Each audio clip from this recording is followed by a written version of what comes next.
Start. ये ई word चल रहा है, ई वाला वर्ड। ई के हमारे 4 वर्ड हो गए थे। लास्ट वर्ड था एनग्रोस।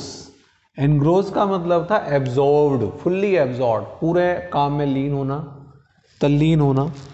नेक्स्ट है, हाँ भाई, नेक्स्ट वर्ड कर रहे हैं हम लोग, जो आज का वर्ड है एनॉर्मिटी। एनॉर्मिटी, एनॉर्मिटी का मतलब है यहां पर जो इसका मीनिंग लिया है, great wickedness. Great wickedness. Enormity का मतलब ग्रेट, बहुत ज्यादा दुष्टता, बहुत ज्यादा दुष्टता या पाप कहते हैं, बहुत बड़ी गलती, बहुत क्रूरता। ग्रेट विकेडनेस, विकेड माने होता है क्रूर, एक निर्दयी व्यक्ति। और एनॉर्मिटी किसी चीज की पराकाष्ठा, निगेटिव सेंस में, अत्याचार, ठीक है, उसको कहते हैं हम लोग एनॉर्मिटी। तो ग्रेट विकेडनेस एनॉर्मिटी के लिए आता है। एनॉर्मस भी वर्ड हमने सुना है, एनॉर्मस, हमने वर्ड एनॉर्मस भी सुना है, ENORMOUS। एनॉर्मस मीन्स विशाल, बड़ा, बिग, ह्यूज, मैग्नि, बड़े के लिए आता है, विशाल साइड। जिगेंटिक भी हमने सुना है, जिगेंटिक, ये आपने किया भी है, जिगेंटिक, ठीक। तो एनॉर्मिटी, ग्रेट विकेडनेस निगेटिव सेंस में आता है, लेकिन ये ध्यान रखना। और एनॉर्मस मीन्स विशाल, बड़ा, ह्यूज, बड़े साइज का, बड़े आकार का। नेक्स्ट वर्ड है 6 word, EXTANT। Strength means in existence, अस्तित्व में होना। कोई चीज अस्तित्व में है, खासकर कुछ प्रजातियां, वाइल्ड एनिमल्स, कुछ स्पेसीज, कुछ नस्ल ऐसी हैं, वो समाप्त हो गई हैं। तो वो जो समाप्त हो गई हैं, लेकिन ये तो यहां पर तो इन एग्जिस्टेंस, अस्तित्व में है, लिविंग है, आज भी सजीव है, लेकिन इसका अपोजिट होता है एक्सटिंक्ट, लुप्त होना। आपने जीके की बुक में शायद किया हो, red data book, red data book एक ऐसी किताब होती है जिसमें जो एक्सटिंक्ट हो गई है, लुप्त हो गई है, उसमें उसको डाल देते हैं, ठीक। तो उसके लिए आता है एक्सटिंक्ट, रेड डाटा बुक में इसको डाल दिया जाता है। भैया ये वर्ड्स पढ़ते रहें, इन वर्ड्स को सुनना बहुत ज़रूरी है, ये वर्ड्स मेन इंपॉर्टेंट वर्ड्स हैं। हाँ भाई, सेवेंथ वर्ड,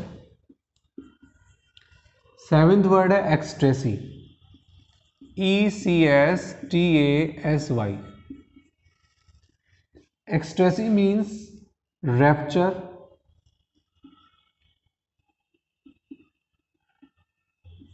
जॉय।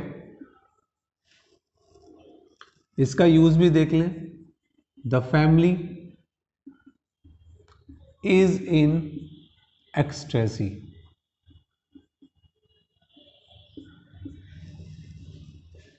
हाँ भाई, रैप्चर, RAPTUR, रैप्चर हो, जॉय हो। एक्सट्रेसी मीन्स होता है अति आनंद, बहुत ज़्यादा। जब आप एक्सट्रीमली हैप्पी होते हैं, बहुत ज़्यादा खुश होते हैं, उसके लिए वर्ड आता है एक्सट्रेसी। इसका मतलब है हाईएस्ट लिमिट ऑफ हैप्पीनेस, तो उसको एक्सट्रेसी कहा जाता है।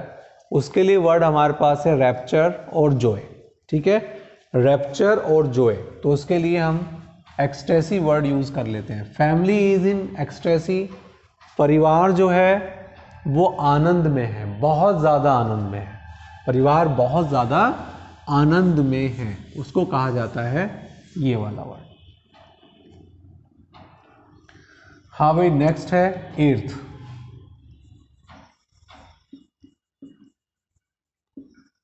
Effigy, dummy. जो पुतले होते हैं, पुतला वगैरह, डमी, आर्टिफिशियल जो डुप्लीकेट चीज़ें होती हैं तो पुतला कहते हैं, डमी कहते हैं। ये वो जैसे बुत रखे हुए, उसको अलग वर्ड भी कहते हैं उसके लिए, लेकिन यहाँ एफिजी माने बुत या पुतले के लिए आता है। तो जैसे बहुत से लोग विरोध में पुतले जलाते हैं तो वो एफिजी या डमी होती है, ठीक, डमी, बनावटी चीज़ें यानी बनावटी। हाँ भाई, नेक्स्ट है 9th word, 9th egoism. Egoism, excessive interest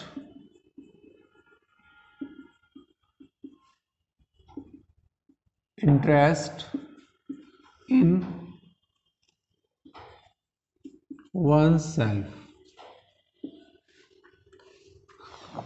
ego, वैसे ईगो वर्ड जो होता है ना, ईगो अपने आप में ही केंद्रित के लिए आता है, सेल्फ सेंटर्ड, स्वार्थी व्यक्ति। ईगोइज्म, बस वो अपने बारे में ही सोचता है, स्वार्थी। तो जो स्वार्थी व्यक्ति होता है, ही ऑलवेज थिंक्स अबाउट हिमसेल्फ। अपना काम हो, दूसरे से कोई मतलब नहीं है, इवन दूसरे का चाहे कोई नुकसान भी है, इससे कोई मतलब नहीं है। तो ये जो व्यक्ति होते हैं ये सेल्फ सेंटर्ड होते हैं, स्वार्थी व्यक्ति सेल्फ सेंटर्ड होते हैं, अपना ध्यान देते हैं, दूसरों से कोई मतलब इन्हें नहीं है। लेकिन ऐसा नहीं होना चाहिए। एक वर्ड है एल्ट्रुइज्म, निस्वार्थ, निस्वार्थ। एल्ट्रुइस्ट कहते हैं या एल्ट्रुइज्म कहते हैं, ये इसका अपोजिट है। ईगोइज्म का मतलब होता है केवल अपने पे ध्यान देना, दूसरों का वेलफेयर की ना सोचना। लेकिन ये जो व्यक्ति होते हैं एल्ट्रुइज्म, ये निस्वार्थ लोग होते हैं, ये दूसरों के बारे में ही सोचते हैं, दूसरों को फायदा कितना हो सकता है अपने माध्यम से, ये लोग वेलफेयर में रहते हैं, अच्छे व्यक्ति होते हैं, काइंड हार्टेड होते हैं, ठीक। हाँ जी, नेक्स्ट है बहुत अच्छा वर्ड, एक्सोर्बिटेंट, 10वां वर्ड, एक्सोर्बिटेंट। एक्सोर्बिटेंट का मतलब एक्सेसिव,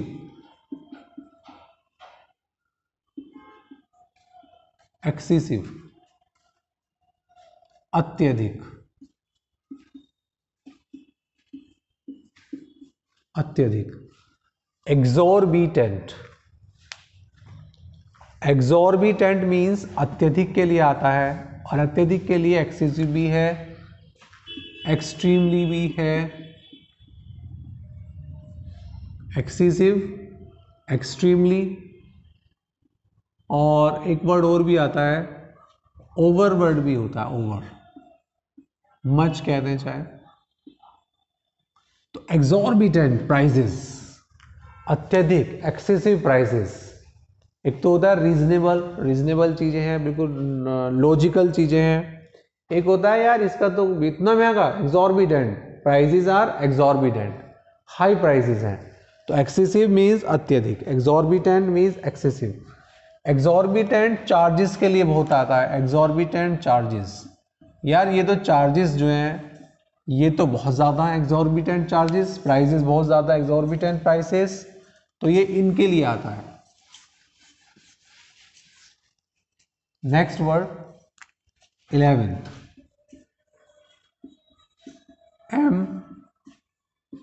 एम्बेजलमेंट। ये आता है मिस एप्रोप्रिएशन, मिस एप्रोप्रिएशन, गमन, गबन होता है, हिंदी का मैं थोड़ा भूल रहा हूं, मिस यूज की सेंस में, चोरी की सेंस में है।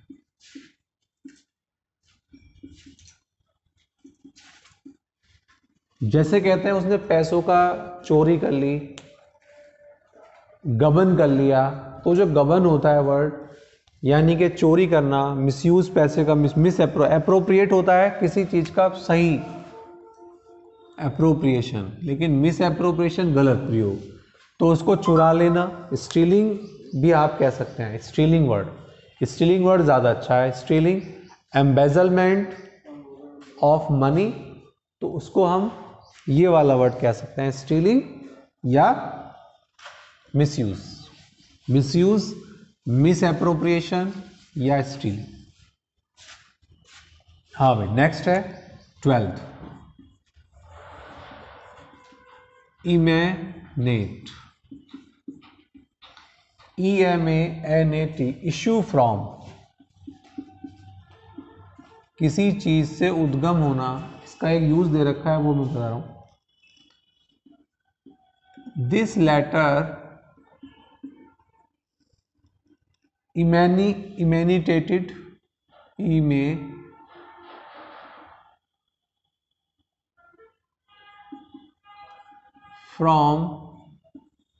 emanated from the central office।